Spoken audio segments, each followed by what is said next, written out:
One of the problems with recruiting for investment banking is not the knowledge or skills you acquire, but the access to talk with real investment bankers to put your best foot forward. Our sponsor, WSO Academy, can provide those connections with 60 head mentors who are finance professionals at top firms like Goldman, Centerview, and JP Morgan. Imagine being able to get on the phone within 24 hours with one of the Academy's 1,300 mentors right before a critical interview. Get on the waitlist for WSO Academy today by clicking the link in the show notes or by visiting wallstreetoasis.com/academy.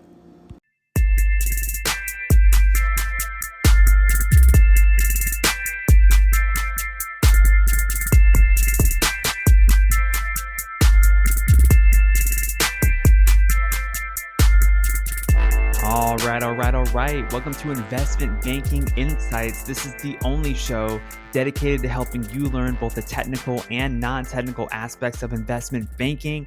My name is Alex Mason, and I am your host. Thank you so much for joining me. We've been going through these technicals one by one, and yes, we've been making some amazing progress. So thank you for joining me wherever in the world you are, wherever you're at within the process, whether you're already an investment banker or you're literally just trying to figure this out, like figuring out what this whole thing is all about. I'm here to help. But today we're going to be digging into some advanced concepts related to valuation. And today's question specifically is this: how do you find missing numbers from precedent transactions? How do you find the missing numbers from precedent transactions? And here's what I mean by that question. Let's say that you're working on a deal. You're working on valuing a target company, and you decide to use the precedent transactions method. Remember those three major valuation methodologies? Precedent transactions is one of those. So you're looking at some deals that have closed successfully in the past, and you notice that you have some information related to the deal, but you're missing certain numbers. For example, you might be missing EBITDA for one company during a certain deal. So if you find yourself faced with a situation, what do you do to find these numbers? What do you do? Because if you don't have complete information, it's really hard for those precedent transactions to really inform the valuation of your target company, right? Better input equals better output. And this is a perfect example of that. So here's a couple of things that you can do. First thing you can do is you can do what we were talking about in the last episode, which is look at equity research reports. Equity research reports are written by professional analysts at financial institutions, and some of them, they do really great work. You know, a lot of them do great research, and they find all sorts of fundamental information about companies and publish them. And so you can use these as a resource. Specifically, look and see if you can find some written information for the buyer in this deal and see what you can find out. So that's one route that you can take. Another route that you can take is press releases. This is actually, I think, so far my favorite method because, well, number one, I know how to do it. I know how to Google like press releases for XYZ deal. But number two, they usually just get straight to the point. I don't have to wade through a lot of other information to find what I need.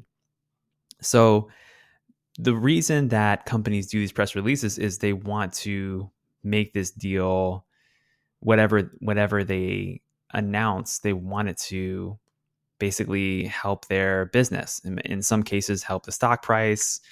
In other cases, just other like communication with shareholders to let them know what's happening. And this may be in the form of a PowerPoint deck, or it may just be a web page with a few paragraphs spelling out exactly what's going on. And I really like it because, like I said, they get straight to the point and tell you the consideration. They tell you the amounts. They tell you when they expect the deal to close. There's usually some quotes from C-suite executives on either end of the deal discussing the transaction and why they're doing it. Now, sometimes that part is not as helpful because they'll just say generic things like, we expect great synergies with such and such firm. And like, that's all they say. So of course, some information is more useful than others, but I really like looking at press releases. And then another thing you can do if you want to go more advanced, if you have a subscription to S&P Capital IQ or FactSet or some other database, you can find a lot of good information specific to company fundamentals. And if you happen to be an undergraduate university student or an MBA student, there's a decent chance, at least if you're in the United States, I don't know about other countries as much, but there's a decent chance that your school has a subscription to one of these types of services that they're already paying for. So take advantage of those resources. Like I signed up here at Cornell for S&P Capital IQ a couple of weeks ago, and I have barely barely scratched the surface of that set of software, that database.